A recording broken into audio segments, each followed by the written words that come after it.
ये बात 1986 की है, जब उत्तर प्रदेश के एक छोटे से कस्बे में रहने वाले राघव और काव्या एक दूसरे से बेपनाह प्यार करते थे। दोनों एक दूसरे के बिना अपनी जिंदगी की कल्पना भी नहीं कर सकते थे, लेकिन उनके परिवार वाले इस रिश्ते को स्वीकार नहीं करने वाले थे। घर वालों के विरोध, तानों और लगातार बढ़ते दबाव के कारण आखिरकार दोनों ने फैसला किया कि वो घर छोड़कर यहाँ से कहीं दूर चले जाएं। कुछ पैसे और जरूरी सामान लेकर वो दोनों चुपचाप अपने अपने घरों से निकल गए। कई घंटों तक सफर के बाद आखिरकार दोनों एक गाजियाबाद के एक बाहरी इलाके पर पहुंचे। वहां पर राघव का एक पुराना दोस्त रहता था जिसका नाम था फैजल। फैजल वहां पर नौकरी करता था। राघव को भरोसा था कि मुश्किल वक्त में फैजल उसका जरूर साथ देगा। सुबह होने से पहले दोनों फैजल के घर पहुंच चुके थे। दोनों को अचानक यूं देखकर फैजल जो था काफी परेशान हो। जब राघव ने पूरी बात बताई तो फैजल ने उन्हें अपने घर पर बिठाया, लेकिन वो उनकी मदद करना चाहता था। लेकिन दोस्तों, यहाँ पर परेशानी थी कि अगर उसके घर वाले या फिर पुलिस लेकर कोई भी यहाँ पर पहुंच जाएगा तो सबसे पहले फैजल को ही परेशानी होनी थी, क्योंकि पूछताछ तो उसी से करते। उसके पास एक जगह है जहाँ कुछ समय के लिए वह रह सकते हैं। जगह सस्ती भी है और कोई आसानी से पहुंच भी नहीं सकता। लेकिन उस जगह के बारे में अजीब बात मशहूर थी। वहां रहने वाले ज्यादातर लोग कुछ ही दिनों में घर छोड़कर चले जाते थे। ये फैजल ने उन्हें पहले ही बात जाहिर कर दी थी। राघव ने कारण पूछा तो फैजल ने बस इतना कहा कि घर के पीछे एक बहुत बड़ा कब्रिस्तान है। राघव ने इस बात को नजरअंदाज कर उसने कहा कि मुझे इससे कोई फर्क नहीं पड़ता, हम उस तरफ जाएंगी भी नहीं। उस समय दोनों के पास और कोई दूसरा रास्ता भी नहीं था, इसलिए उन्होंने ज्यादा सवाल नहीं किए और उस घर को देखने के लिए चल पड़े। शहर की भीड़ भाड़ पीछे छूटती जा रही थी दोस्तों। सड़क सुनसान होती जा रही थी। कुछ देर के बाद दोनों ही एक ऐसे इलाके पर पहुंचे जहां दूर दूर तक कोई भी आबादी नहीं दिखाई दे रही थी। चारों तरफ सूखी घास, पुराने पेड़ और अजीब सा सन्नाटा पसरा हुआ था। उसी वीरान इलाके के बीचों बीच 2 मंजिला एक मकान खड़ा था। मकान बाहर से दिखने से काफी अच्छा था। दीवारों पर हल्का पेंट, खिड़कियां सलामत थी और पहली नजर में ऐसा नहीं लगता था कि वहां ऐसा कोई भी खतरा हो। लेकिन पता नहीं क्यों उस घर को देखते ही काव्या के मन में एक अजीब सी बेचैनी शुरू हो चुकी थी। मकान मालिक जो था वो एक बुजुर्ग आदमी था जिसका नाम था फारूक अहमद। उसने दोनों को बड़े ही प्यार से घर दिखाया और कहा कि किराए की चिंता मत करना, जब तुम दोनों सेटल हो जाओ तब दे देना। इतना आसानी से घर मिल जाने पर दोनों बड़े ही खुश थे। कुछ जरूरी बातें समझने के बाद फारूक अहमद ने घर की चाबी उनके हाथ में थमा दी। चाबी देते समय एक पल के लिए उनके चेहरे का भाव बदल गया। उन्होंने घर के पीछे की तरफ देखा और फिर धीमी आवाज में कहा, रात को पीछे वाली खिड़की की तरफ जाना मत और खिड़कियां ज्यादातर बंद ही रखना। राघव ने सोचा शायद कब्रिस्तान है, इसी वजह से जो चाचा है उन्हें समझा रहे हैं। लेकिन उसे नहीं पता था कि इसके पीछे कोई एक बहुत बड़ा राज छिपा है, इसलिए उसने इस बातों का ज्यादा महत्व नहीं दिया। शाम तक भी फैजल भी वहां से चला गया और चाचा भी वहां से चले गए। अब राघव और जो काव्या थी दोनों ही उस घर में थे। सूरज ढलते ही उनके इलाके का माहौल पूरा बदल चुका था। दिन में जो जगह सामान्य लग रही थी अब वही रात के टाइम पे अजीब सी महसूस होने लगी। दूर से कुत्तों की भौंकने की आवाजें आ रही थी। कभी हवा पेड़ों से टकराती तो ऐसा लगता है कोई धीमी आवाज में फुसफुसा रहा हो। रात का खाना खाने के बाद दोनों अपने अपने कमरों में जाकर सो गए। पूरे दिन की थकान की वजह से दोनों को जल्दी ही नींद आ जाती है। लेकिन रात लगभग 3 बजे काव्या की अचानक ही आंख खुल जाती है। उसे एक अजीब सा एहसास होता है। उसे लगा जैसे कोई औरत बहुत धीमी आवाज में रो रही हो। पहले तो उसने सोचा कि शायद ये उसका वहम होगा, कोई सपना होगा, लेकिन कुछ सेकंड बाद वो आवाज फिर से उसे सुनाई दे रही थी। दोस्तों, इस बार जो आवाज थी उसे पूरे अच्छे तरीके से सुनाई दे रही थी। ऐसा लग रहा था जैसे कोई बहुत ही ज्यादा बेदर्द तड़प रहा हो और सिसकियां मार मार कर रो रहा था। काव्या घबरा कर उठी और उसने राघव को जगा दिया। राघव ने ध्यान से सुना तो वो आवाज उसे भी सुनाई देने लगी। दोनों कमरे से धीरे धीरे बाहर निकले। पूरे घर में अजीब सा सन्नाटा था। रोने की आवाज लगातार आ रही थी, कभी धीमी हो जाती तो कभी तेज हो जाती। आवाज का पीछा करते करते दोनों छत के ऊपर चले गए। छत पर पहुंचकर उन्होंने चारों तरफ नजर दौड़ाई, लेकिन वहां पर कोई भी नहीं था। हवा तेज चल रही थी और आसमान में बादल छाए हुए थे। तभी राघव की नजर दोस्तों अचानक ही घर के पीछे गई। उसने नीचे देखा तो उसके कदम ही रुक गए। घर के पीछे फैला हुआ था एक विशाल कब्रिस्तान। रात के अंधेरे में सैकड़ों कब्रें धुंधली आकृतियों की तरफ दिखाई दे रही थी और वहीं कहीं से रोने की भी आवाज आ रही थी। कुछ क्षण तक दोनों बिना कुछ बोले देखे रहे थे। उनके शरीर में अजीब सी सिरहन दौड़ गई। फिर वे जल्दी से नीचे लौटे और कमरे में जाकर दरवाजा बंद कर लिया। लेकिन उसके बाद वह पूरी रात उन्हें नींद नहीं आई। कभी कभी उन्हें ऐसा लगता कि जैसे छत पर कोई धीरे धीरे चल रहा हो। कभी खिड़कियों से बाहर किसी की परछाई नजर आती और कुछ देर बाद वह रोने की आवाज भी फिर सुनाई देने लगती। किसी तरह वह लंबी रात खत्म हुई। सुबह सूरज निकलने के बाद ही दोनों ने एक चैन की सांस ली। दिन की रोशनी में सब कुछ सामान्य दिखाई दे रहा था। कब्रिस्तान भी अब बिल्कुल शांत हो चुका था, जो रात के अंधेरे में काफी ज्यादा डरावना लग रहा था। मानो रात में जो कुछ हुआ था वह सिर्फ एक बुरा सपना था, लेकिन असली डर तो अब भी बाकी था दोस्तों। सुबह करीब 8 बजे अचानक ही घर के दरवाजे की घंटी बजनी शुरू हो जाती है। राघव ने जैसे ही दरवाजा खोला तो सामने वही बुजुर्ग खड़े थे। उनके हाथ में 2 थैले थे जिसमें चाय नाश्ते का सामान था। उन्होंने राघव के हाथ में दिया और मुस्कुराते हुए कहा कि इसे खा लेना। राघव और काव्या ने उन्हें रात वाली घटना के बारे में कुछ भी नहीं बताया। दोनों को लगा कि शायद नई जगह है, इसी वजह से उन्हें इस तरीके का ख्याल आया। उन्होंने इस बात को नजरअंदाज कर दिया। कुछ देर बैठने के बाद जो वो बुजुर्ग थे वो वहां से चले गए और राघव भी फिर अपनी नौकरी की तलाश करने के लिए घर से निकल गया। दिन में राघव नौकरी की तलाश करता और काव्या घर पर अकेली रहती। उस घर के पीछे कब्रिस्तान में लगभग रोज ही लोगों का आना जाना लगा था। कभी किसी को दफनाया जाता, कभी लोग अपने परिजनों की कब्रों पर आकर दुआएं पढ़ते। लेकिन काव्या ने कुछ दिनों से एक अजीब बात नोट की थी। कब्रिस्तान के बिल्कुल पीछे उनके घर की खिड़की के सामने एक बहुत बड़ी और पुरानी कब्र थी। बाकी कब्रों के पास लोग आते जाते थे, लेकिन उस कब्र के पास से लोग गुजरना भी पसंद नहीं करते थे। हालांकि उधर से ही रास्ता था, लेकिन अक्सर लोग दूसरे रास्ते से जाते थे। यह देखकर काव्या बड़ी ही हैरान होती, मानो जानबूझकर लोग उस कब्र से दूरी बनाए रखे हों। काव्या को ये एहसास होने लगा। एक शाम काव्या ने यह बात राघव को भी बताई, लेकिन राघव ने हंसकर बात को टाल दिया। उसने कहा कि दुनिया में हजारों कब्रें होती हैं और हर कब्र की अपनी कोई कहानी होती है। उन्हें इन बातों पर ज्यादा ध्यान नहीं देना चाहिए। काव्या भी फिर आखिरकार चुप हो गई, लेकिन पता नहीं उसका ध्यान बार बार उस कब्र की तरफ ही खींचा जा रहा था। फिर एक रात करीब 2 बजे उसकी आंख अचानक खुल गई। घर के बाहर से लोहे के किसी बड़े दरवाजे के खुलने की जैसे ही आवाज आई हो। नींद में डूबी काव्या पहले तो चुपचाप लेटी रही दोस्त, लेकिन कुछ क्षणों के बाद उसे किसी के पैरों की चलने की आहट आई। फिर धीरे से बिस्तर से उड़ी और खिड़की के पास चली गई। खिड़की खोलते ही ठंडी हवा का एक झोंका लगा, उसके चेहरे से टकराया। पूरा कब्रिस्तान उस वक्त अंधेरे में डूबा हुआ था। चारों तरफ ऐसा सन्नाटा था कि अपनी सांसों की आवाज तक सुनाई नहीं दे रही थी। तभी उसकी नजर दूर एक चलती हुई परछाई पर पड़ी। कोई व्यक्ति कब्रिस्तान के अंदर धीरे धीरे आगे बढ़ रहा था। उसके हाथ में कुछ था जिसे काले कपड़े में लपेट कर रखा गया था। काव्या बिना पलके झपकाए उसे ही देखने लगी। वह आदमी सीधे उस बड़ी सी कब्र के पास आया जहां पर कोई भी आता नहीं था। तब वहीं खड़ा रहा। फिर उसने अपने हाथ में पकड़ा वो कपड़ा हटाया। काले कपड़े के अंदर एक बड़ा काला मुर्गा था। रात के अंधेरे में उसका शरीर लगभग गायब सा लग रहा था, लेकिन उसकी गर्दन अजीब तरीके से लाल दिखाई दे रही थी। वह आदमी झुककर कब्र के पास बने एक छोटे से गड्ढे के पास बैठ गया। फिर उसने मुर्गे को उस गड्ढे में डाल दिया। इसके बाद वह आंखें बंद करके कुछ बुदबुदाने लगा।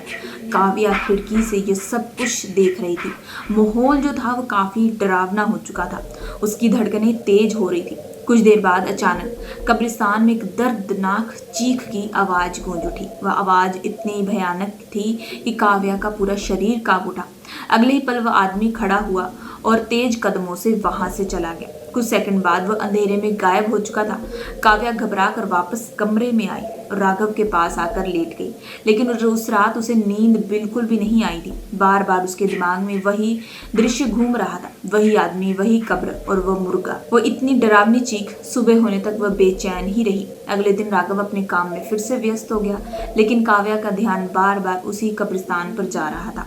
आखिरकार उसने तय किया वह जाकर देखेगी कि उस रात उस गड्ढे में छोड़ी गई चीज आखिर कहाँ गई। वह घर से बाहर निकली और उसी कब्रिस्तान की तरफ चल पड़ी, लेकिन तभी सामने से उसे अपने मकान मालिक नजर आए, जिनका नाम था फारूक अहमद। उन्होंने काव्या को कब्रिस्तान के अंदर जाते हुए देखा और पूछा कि तुम यहाँ पर क्या कर रही हो। काव्या ने रात वाली पूरी घटना उन्हें बता दी। उनकी बात सुनते ही बुजुर्ग जो थे उनके चेहरे का पूरा रंग उड़ चुका था। उन्होंने कांपती हुई आवाज में कहा, बेटी, अगर दोबारा कभी रात में वहां कुछ भी दिखाई दे तो उसे देखने की कोशिश मत करना और खिड़कियां ज्यादातर बंद ही रखना। ये कहते ही उनके पूरे शरीर के रोंगटे खड़े हो रहे थे, जो काव्या अच्छे से नोट कर पा रही थी। ऐसा लग रहा था जैसे वो कोई बहुत बड़ी बात को छुपा रहे हो, जिसके बारे में बोलने से भी उन्हें डर लग रहा था। लेकिन काव्या ने फिर से जिक्र किया कि आखिर बात क्या है, आप कुछ छुपा रहे हैं। काव्या के बार बार पूछने पर वो जो बुजुर्ग थे उन्होंने बताया कि वो जो कब्रिस्तान है वो इच्छाएं पूरी करता है। कब्र जो है वो बहुत खतरनाक है, उससे दूर रहना। उन्होंने सिर्फ इतना काव्या को कहा और ये कहकर वहां से चले गए। कुछ दिन इसी तरीके से चलते रहे। अब यही करते करते अब 1 महीना हो चुका था, लेकिन अब 1 महीने के अंदर भी राघव को नौकरी नहीं मिली थी। काव्या और राघव दोनों ही बड़े परेशान थे। एक दिन तो राघव ने ये कह दिया, शायद हम दोनों ने यहाँ आकर गलती कर दी है, शायद हमने अपनी जिंदगी का फैसला गलत लिया है, हमें अपने माता पिता को छोड़ना नहीं चाहिए था। यह सुनकर काव्या बड़ी परेशान हो जाती है। उसे अजीब सा एक डर सताने लगता है। उसे अपने मकान मालिक की बात याद आती है। कुछ लोग अपनी इच्छाएं पूरी करने के लिए उस कब्र के पास जाते हैं और उनकी इच्छाएं भी पूरी हो जाती हैं। रात धीरे धीरे होती गई। करीब 4 बजे पूरे इलाके में पूरा घना सन्नाटा छाया था।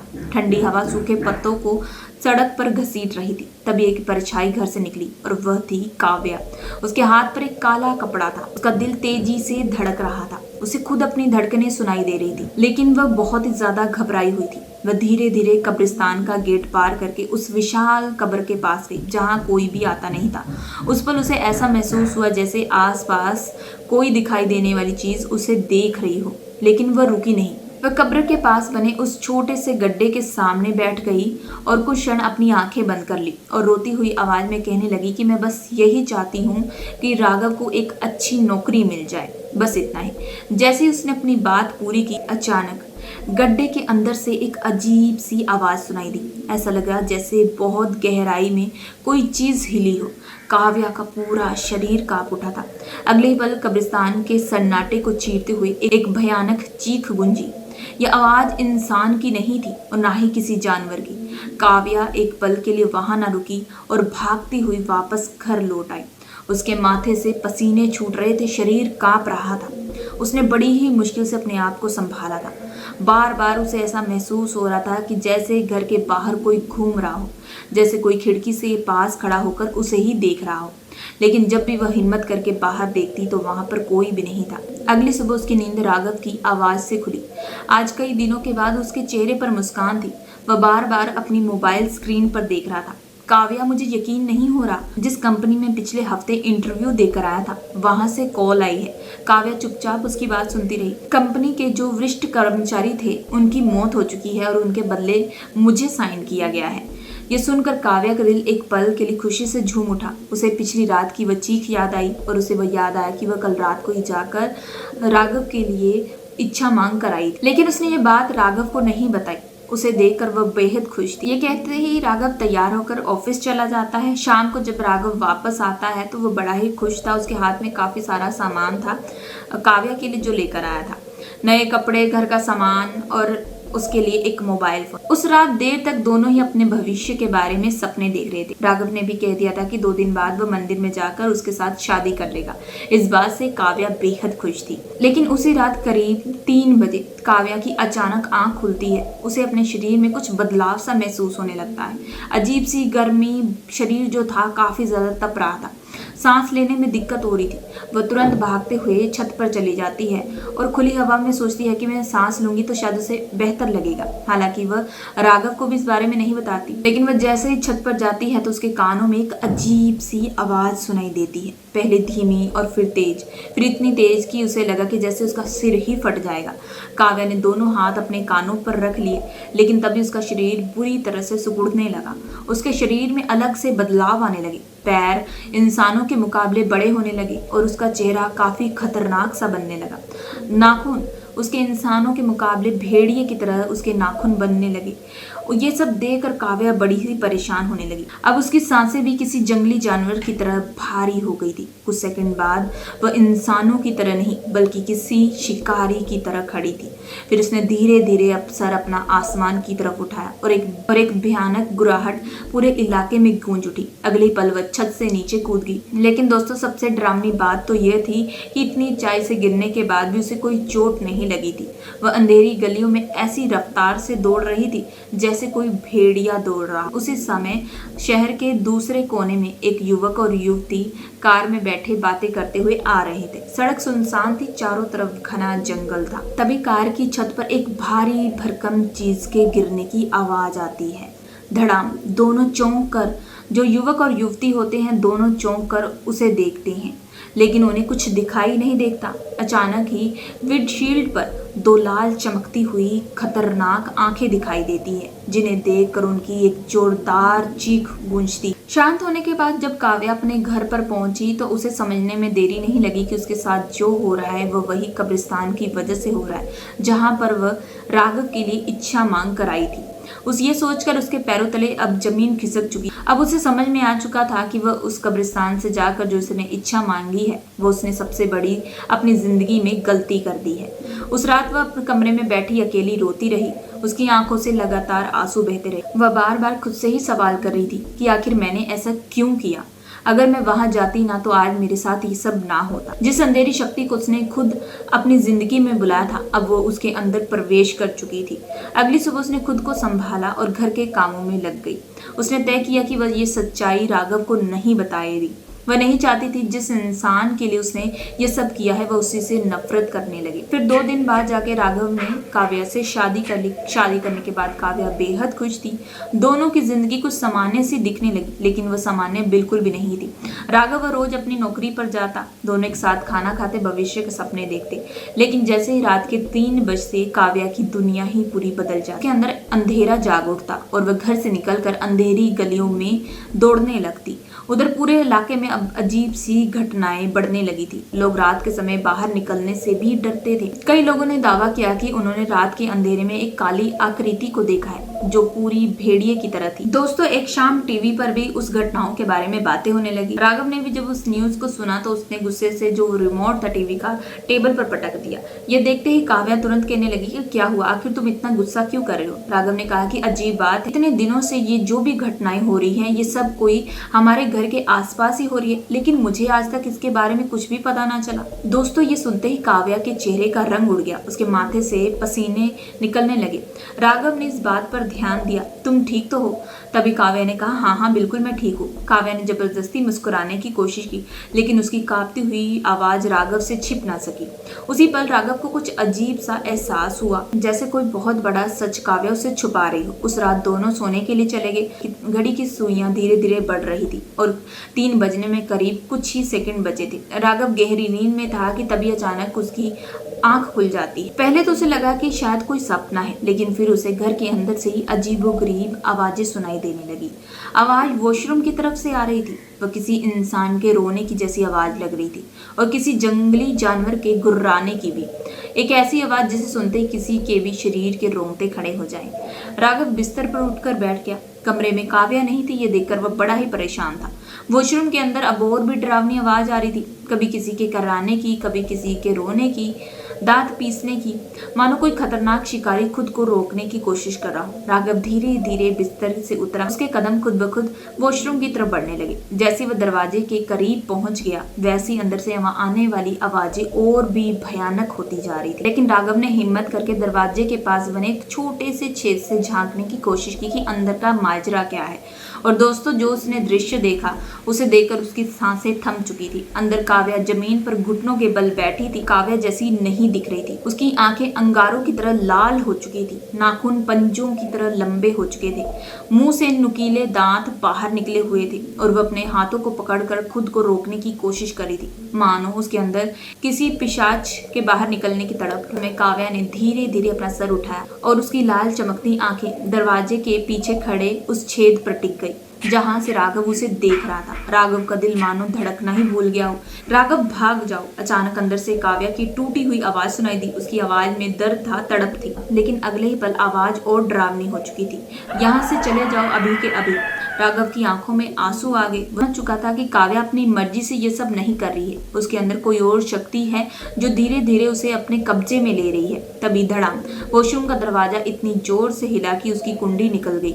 राघव का दिल तेजी से धड़कने लगा, लेकिन वह हिम्मत जुटाकर दोबारा वॉशरूम के अंदर सामने पहुंचा। अंदर का नजारा देखकर उसकी आंखों से आंसू आ चुके थे। फर्श पर टूटा शीशा बिखरा पड़ा था और दूसरी तरफ काव्या बेहोश पड़ी थी। उसकी आंखें बंद थी, सांसें चल रही थी, लेकिन उसके चेहरे पर ऐसा लग रहा था जैसे उसकी किसी भयानक यातना का सामना किया हो।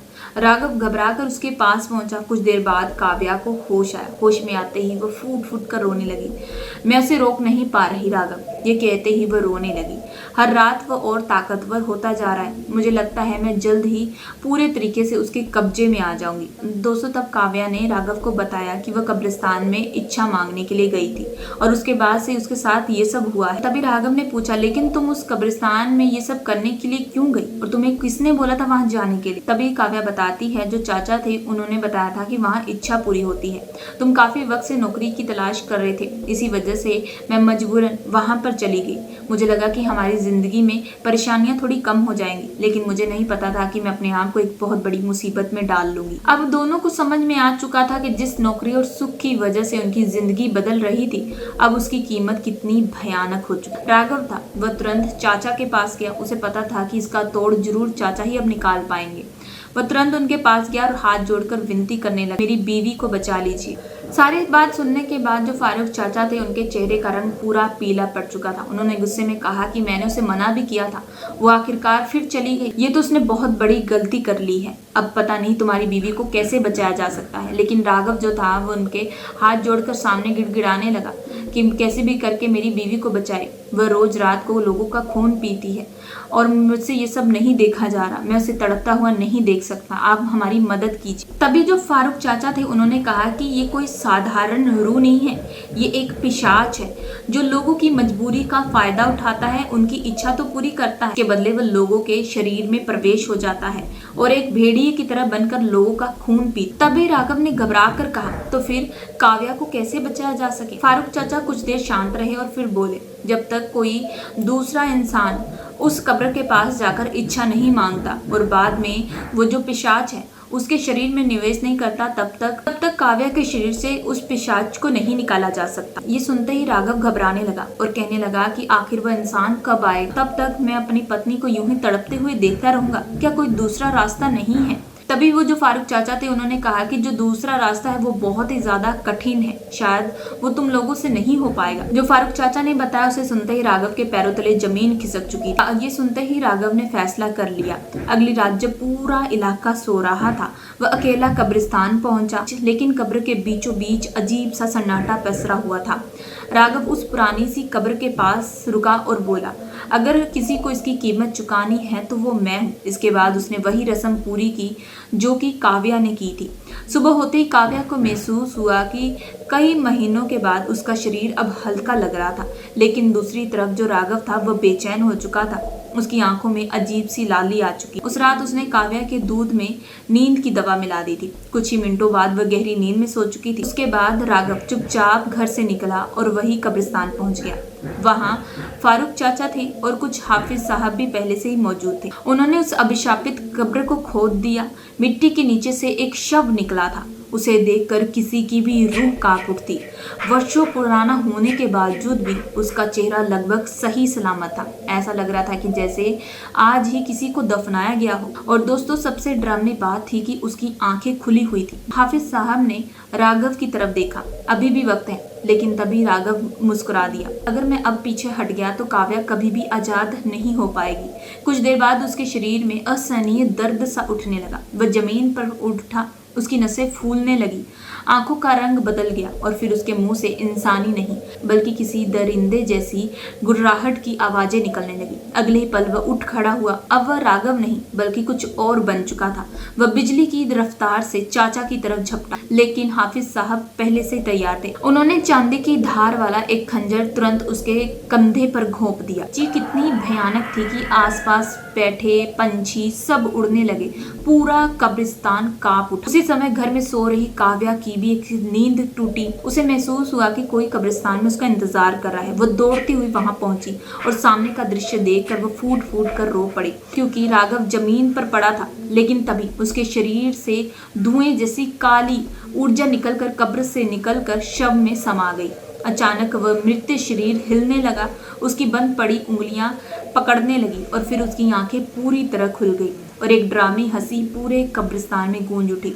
तुम लोग मुझे खत्म नहीं कर सके। वह आवाज चारों दिशाओं में फैल गई, लेकिन शायद वह नहीं जानता था कि यह वही मौका था। राघव पहले से ही यही चाहता था। उसने अपनी ताकत जुटाई, लड़खड़ाते हुए उठा और हाफिज साहब के हाथ से वह चांदी का खंजर ले लिया और अगले पल उसने वह खंजर सीधे उस शव के सीने में उतार दिया। एक भयानक चीख फिर से गूंजी। शव आग की लपटों में घिर गया। काली ऊर्जा तड़पने लगी और कुछ ही पलों में वह अभिशापित शरीर राख में बदल चुका था। सन्नाटा छा गया। अब सब कुछ खत्म हो चुका था। काव्या दौड़कर राघव के पास पहुंची और उसे कसकर गले लगा लिया। उसकी आंखों से लगातार आंसू बह रहे थे। राघव ने थकी हुई मुस्कान के साथ कहा, अब कोई इस अभिशापित का शिकार नहीं बनेगा। उस रात के बाद से कब्रिस्तान फिर से वैसा नहीं रहा। मौत का सिलसिला रुक गया। अजीब घटनाएं होनी बंद हो चुकी थी और धीरे धीरे लोगों ने उस डरावनी कहानी को भुला दिया। लेकिन दोस्तों, जब भी राघव और काव्या उस रात को याद करते हैं तो उनकी रूह कांप जाती है, क्योंकि उन्होंने अपनी आंखों से देखा था कि कुछ ख्वाहिशें तो पूरी हो जाती हैं, लेकिन उनकी कीमत इंसान सोच भी नहीं सकता। तो दोस्तों, ये थी आज की एक हॉरर स्टोरी। आपको ये कहानी पसंद आई हो तो चैनल को लाइक और सब्सक्राइब जरूर करिएगा एंड बेल आइकन का बटन जरूर दबाइएगा।